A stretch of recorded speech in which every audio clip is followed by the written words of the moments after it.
اگر کوئی انسان خواب میں کسی بد مذہب انسان کو دیکھے یا پھر کسی داڑھی منڈے انسان کو دیکھے اور خواب میں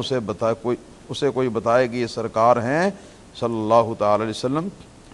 یا وہ خود خواب میں یہی سمجھے کہ سرکار ہیں، اس کا کیا مطلب ہوگا؟ اور اسی طرح اگر وہ کسی نیک مسلمان متقی کو دیکھے، اسے بتایا جائے کہ یہ آقا صلی اللہ تعالی وسلم ہے، تو اس کا کیا مطلب ہوگا؟ حضرت سیدنا عبداللہ بن عباس رضی اللہ تعالیٰ عنہ اور دیگر صحابہ کرام کے زمانے میں ایسے واقعات ملتے ہیں کہ بعض تابعین نے، جنہوں نے اپنی زندگی مبارک میں نبی پاک صلی اللہ علیہ وسلم کو کبھی نہیں دیکھا تھا اپنی آنکھ سے، انہوں نے خواب دیکھا اور خواب کے اندر ان کو یہ محسوس ہوا کہ میں نبی کریم صلی اللہ علیہ وسلم کو دیکھ رہا ہوں، کسی بھی ذریعے سے پتہ چلا کہ میں نبی کریم صلی اللہ علیہ وسلم کے چہرہ مبارک کو دیکھ رہا ہوں۔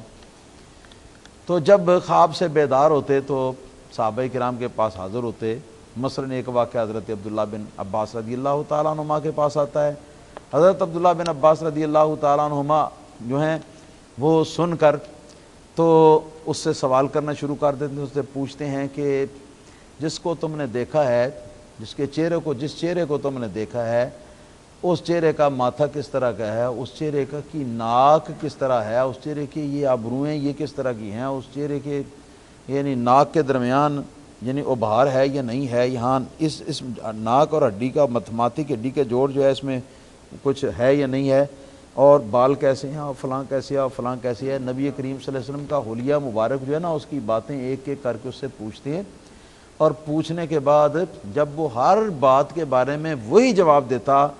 جو حضرت عبداللہ بن عباس نبی کریم صلی اللہ علیہ وسلم کے چہرہ مبارک میں دیکھ چکے ہوئے تھے، تب یہ سارے سوالات کرنے کے بعد حضرت عبداللہ بن عباس رضی اللہ تعالیٰ عنہما نے اس کو ارشاد فرمایا کہ ہاں تو سچ کہتا ہے، تو نے واقعی نبی کریم صلی اللہ علیہ وسلم کو خواب دیکھا۔ تو آپ کی اس بات کو دیکھ کر تو ہمیں سمجھ میں یہ آتا ہے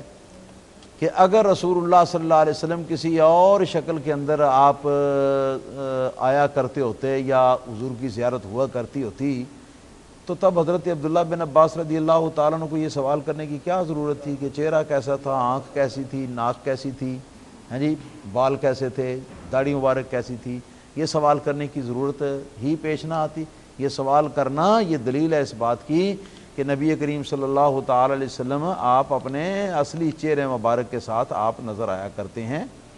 اور نبی کریم صلی اللہ تعالی علیہ وآلہ وسلم کی صحیح نشانی یہی ہے کہ جب سرکار کو آدمی دیکھے تو آپ کا حلیہ مبارک جو ہے وہ علماء سے پوچھ کر تو ملائے میچ کرے۔ اس سے سمجھ میں آئے گا کہ یہ زیارت اصلی ہے یا نقلی ہے۔ اچھا،